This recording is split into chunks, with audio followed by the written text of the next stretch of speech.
And we're back. Pardon my hair. I just got out the shower. I didn't really feel like picking it out for the fro, so y'all will deal this time. Anywho, I love this episode. It was, fun fact, directed by Kerry Washington. The name of this episode is Low Key Trying, the second to last episode of the season. I know, right? These Sundays are just flying by. The episode opens with Issa and Lawrence on the couch. And I gotta say, the last episode, I thought it was gonna be like a one and done type situation. Like, okay, we got closure, let's move on. I was so wrong. This is a montage of fucking. Good fucking too. Like, they are just like, I don't know, they're just, what's the word I want to use? They are just in tune with one another, like, laughing, watching TV, smiling, like joking, and then in between that, fucking. At first, I thought this was just gonna be like a dream sequence, but I guess it was real. And you know what? Lawrence is growing on me. The idea of Lawrence and Issa is growing on me. So maybe, just maybe, I'm gonna hold out for the last episode, but maybe I would like to see them back together. After the little fun montage, we have them sitting on the couch, and Issa gets a text from Nathan, and Nathan is just, I'm guess, asking her about will he see her this weekend to help her move. Then Issa tells Lawrence, well, just letting you know that I've been talking to this guy still in the communication. We're not doing anything, but we used to be a thing. And it looks like Lawrence doesn't really care. He's just like, oh, I got you like that. And I guess it's done after that. But then Issa's just wondering, okay, well, do you have any strings that you want to tell me about? And of course she's talking about Condola. And Lawrence is like, no, we're done. And Issa's like, oh, okay. And she's wondering, like, well, what is this that we're doing? And Lawrence kind of just says, well, what do you want it to be? And I guess Issa just goes with the flow with this one because she really doesn't answer. So then Issa brings up San Francisco to Lawrence, and he has one more interview to see if he's going to go or not. And I'm pretty sure this is going to affect whatever relationship that comes out of this situation between the two. After small talk, they get back to fucking. And we roll to the credits.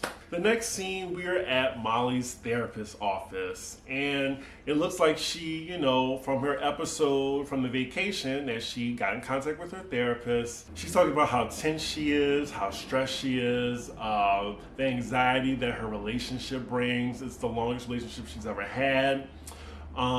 It goes into basically her talking about Andrew's relationship, her relationship with Issa, the blow up with her and Andrew's brother. Now, in the midst of all this, the therapist asks, in relationship to Issa, like, do you think you could have done anything different? So Molly says, no, she's wrong. And it just looks like Molly still isn't holding any type of accountability. Like, she's waiting on Issa to apologize. Now, the therapist notices that when Molly is slighted, this is when the walls goes up. And then she completely shuts down, whether it be Dro, her dad, Issa, Andrew's brother. Like, it's a pattern. And I'm just wondering, why doesn't Molly get that Oprah aha moment? And then the therapist just lays it in on her. She's just like, well, they did slight you, but I mean, in the end, do you want to be right or do you want a relationship? And yeah, I mean, truer words have not been spoken. And finally, the therapist asks, well, do you want a repair? And then we have crickets, and then we're on to the next scene. So the next scene, we're at Issa's apartment, and she basically is going to help Nathan move. And while she responded to his text message, she goes through her phone for advice. Kelly isn't available. She even desperately calls her brother, and her brother gives no type of useful information. And side note, her brother was a little bit annoying than usual. Like, every scene it's like, okay, we get it. Like, we know that you're gay. Like, I don't know. It just seemed like, well, finding out that he's a straight actor and that article, go read the article that he had, but it's just, I don't know. I think we could have got a gay person to do that role that her brother had. Anywho, So we see after she called her brother, she decides to just call Molly.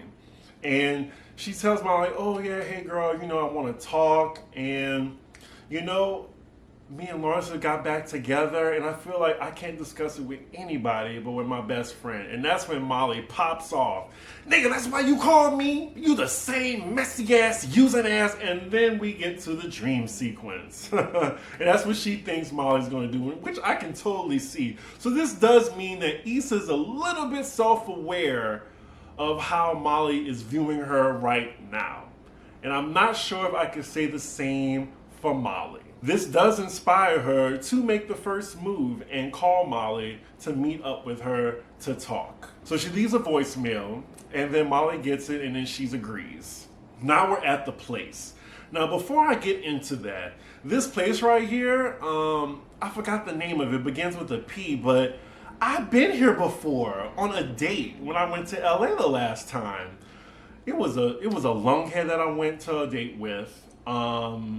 Very, very cute, but he was drinking his hot coffee out of a straw. The date was okay, but I just remember he was just cute and vacant. I remember calling, oh, you know what? That's Molasses Bay.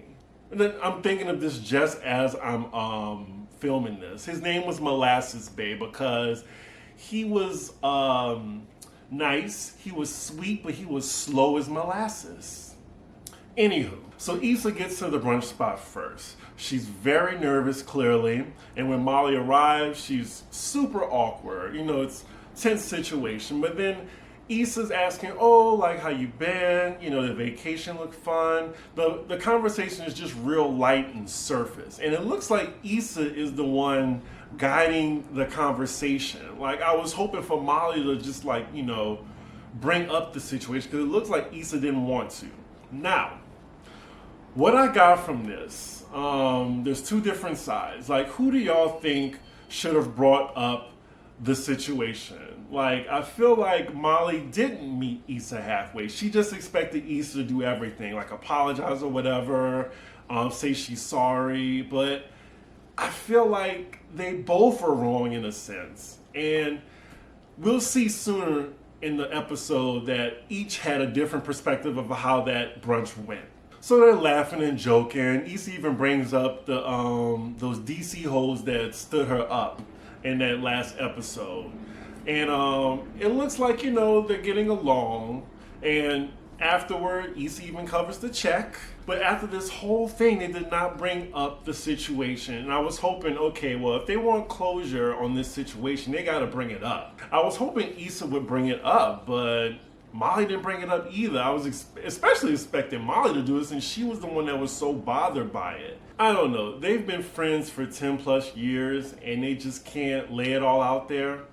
I don't know. Truthfully, I would probably want to do this in private. I would even want to do this in public. I would just go by her house, maybe grab, some bottles and talk it over.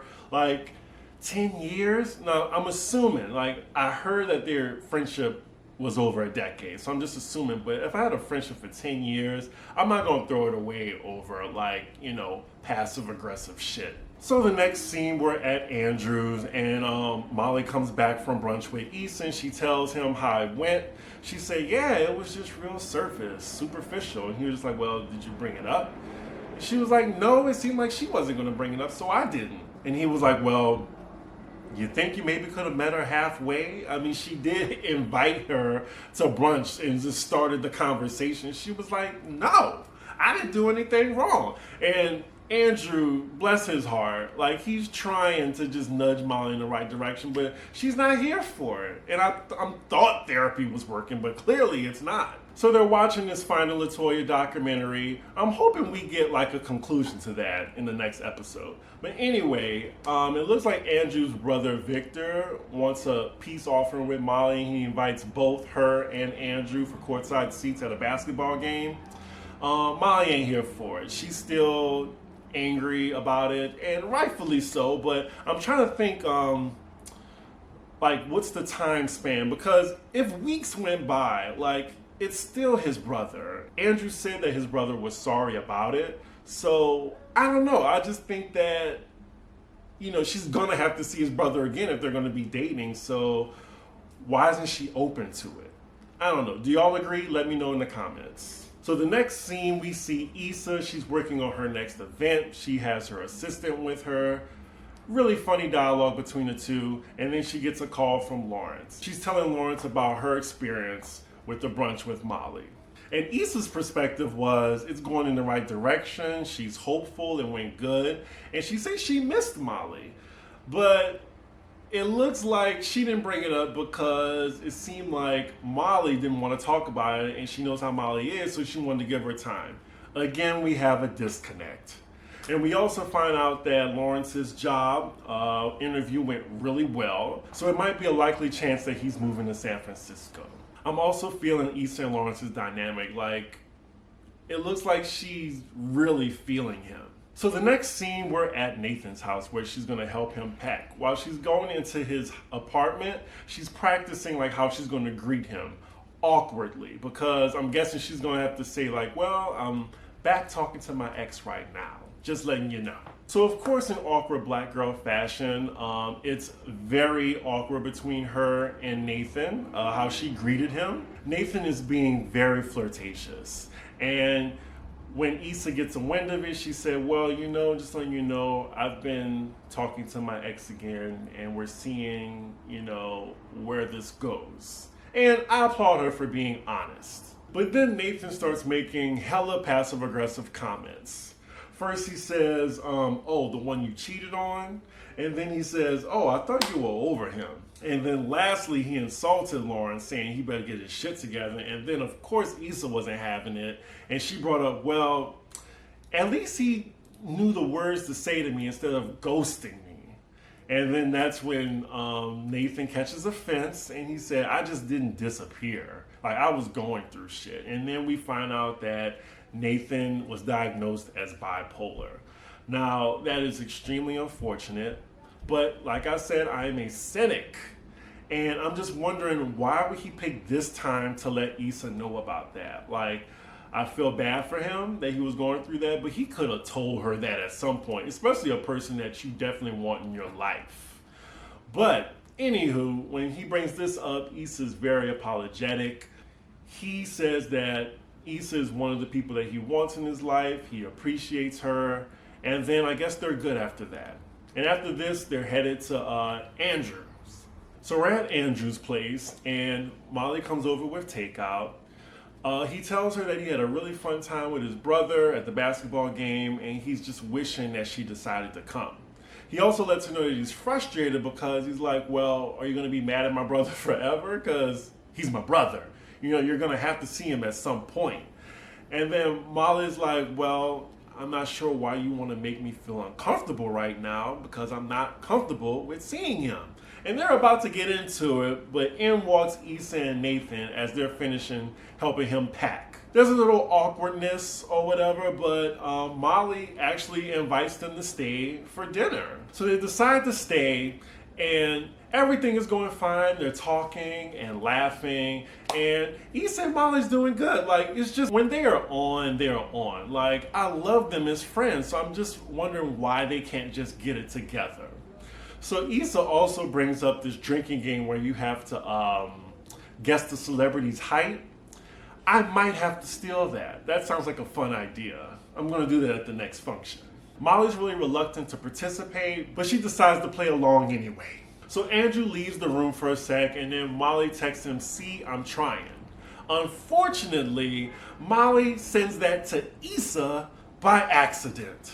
And Issa texts her back saying, well, I don't think this was for me. And then she rushes out and says she has to go. Issa storms out and calls her Uber. Molly hurries up and follows her and says, I'm sorry, you really weren't meant to see that. She's like, no shit, really? So Molly comes clean about her feelings about the brunch, saying, well, everything was just so surface. Like, I feel like this is so forced right now. Issa's taking a lot of offense by this, by saying, I'm sorry that, like, our friendship to you is, like, so hard for you. Issa feels that she's been trying to mend this friendship with Molly, and Molly says, well, you didn't bring it up. And then Issa's like, well, I feel like you didn't want me to bring it up. And Issa's just like, fine, let's address the block party situation. Molly said, it's bigger than the block party. It's a whole bunch of other shit that's just not said right now. Then Issa's like, well, you know what? Like, I'm trying. Like, that's why I called you.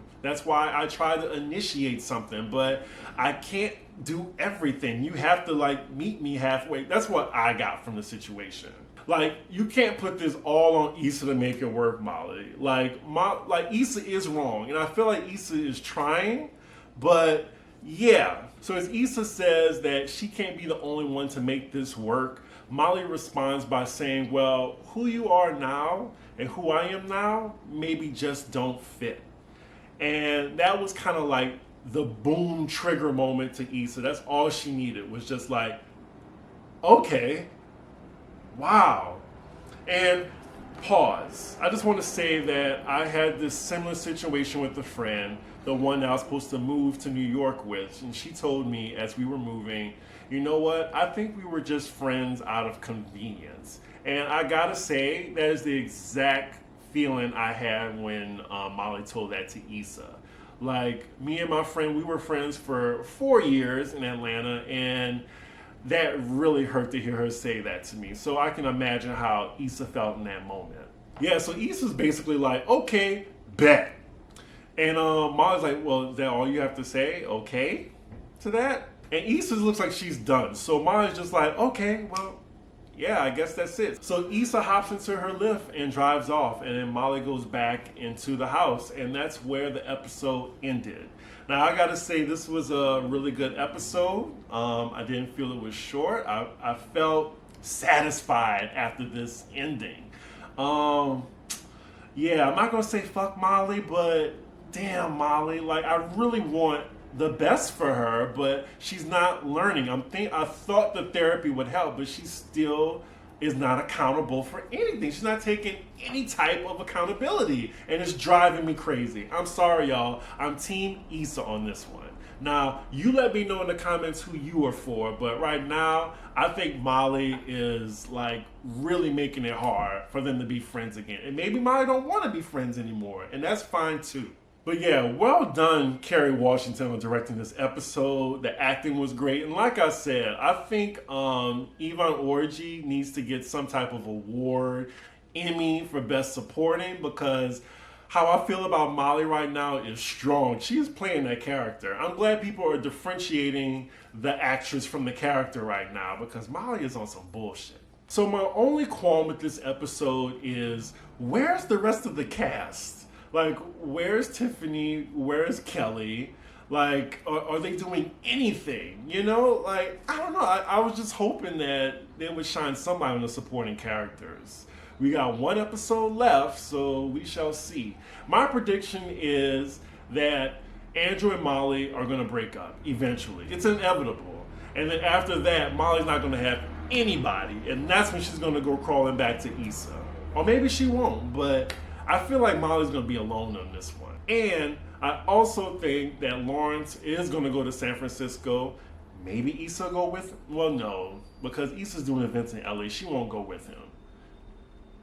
Issa might choose Nathan. I think she might choose Nathan. I don't know, because I feel like she's not going to stop Lawrence from going to San Francisco. Let me know what y'all think for the predictions for the season finale. Like, comment, and subscribe. I really enjoyed this one. I enjoyed this episode as much as the Block Party episode. Really good. Let me know what y'all think, and I will see y'all for the season finale.